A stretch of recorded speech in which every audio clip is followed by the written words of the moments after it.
रियासत सवात में बीवी की नाक काटने की सजा भारी जुर्माना की सूरत में शौहर को भरना होती थी और जुर्माना अदा न कर सकने की सूरत में 7 साल कैद भुगतना होता था। 25 नवंबर 1963 को इस हवाले से रियासत सवात के वाली मियान गोल अब्दुल हक जहाजेब के दफ्तर से जारी होने वाला हुक्म रिकॉर्ड पर मौजूद है।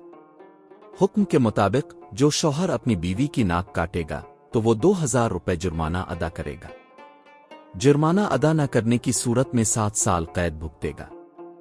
इसके साथ बीवी को तलाक भी देगा।